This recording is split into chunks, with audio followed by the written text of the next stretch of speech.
So not long ago, there was a boat in the Pacific Ocean that, due to a blown-up engine, it sank into the shark-infested waters of the mid-Pacific.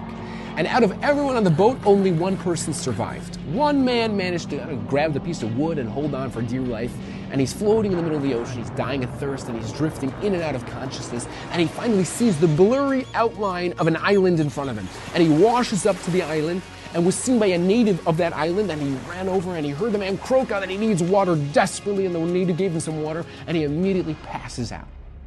And he wakes up hours later to find his body all patched up and smooth from the wounds and cuts that he got while battling the sinking ship and the salty waters.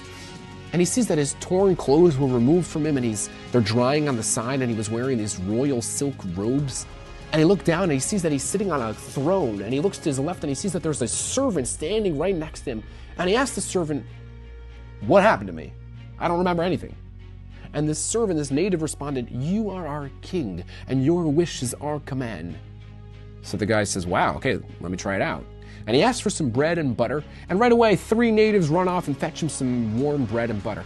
And then he asks for some meat and a salad, and they run off and they fulfill his wish. And he spends the whole rest of the day enjoying his newfound kingship. And after a few weeks of this, he pulls over his personal servant, and he asks him, "Okay, what in the world is going on?" "What do you mean what's going on?" "Well, what's the story here?"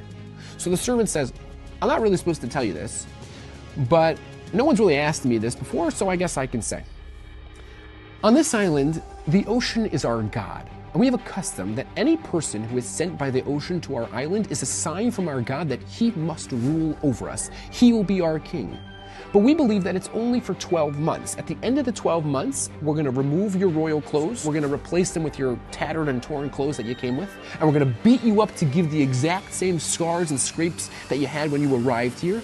And then we're going to send you off again into the ocean with the same plank of wood that you came with." And the guy just looks at him. "You guys nuts? I'm going to die out there." And the servant, he just looks at him and says, yeah, you'll probably die out there, but listen, that's our tradition. So he looks nervously at the servant, and he says, "Okay, so what should I do?" And the servant says, "Listen, if you want my honest advice, I would spend the next 11 months gathering all the servants on this island and build a boat that can withstand wind and sharks and storms, and I would fill it up with as much food and as much water as you can. And that way, when the day comes that you're kicked off this island, you'll be ready for whatever comes next." This, says the Chavetz Chaim, is a mashal for life. Can you imagine if this guy would have just leaned back and said, "You know what, I'll just live like a king while I can"? How ridiculous, how short-sighted and shallow and dumb. Aren't we all slightly the same way? This world lasts a millisecond. Olam haba is netzach netzachim, where we'll dwell for the next billion years. We are on this earth for 5 minutes only as a layover to pick up mitzvahs. Why waste precious moments on comparatively petty pursuits? How foolish to push off spirituality because we're simply too busy chasing the mundane. All of us came into this world as a baby, weak and frail. And we were treated like kings in a world where delicacies grow on trees and there's air that's free and plentiful, and we have the entire natural world as our servants here to fulfill our every wish.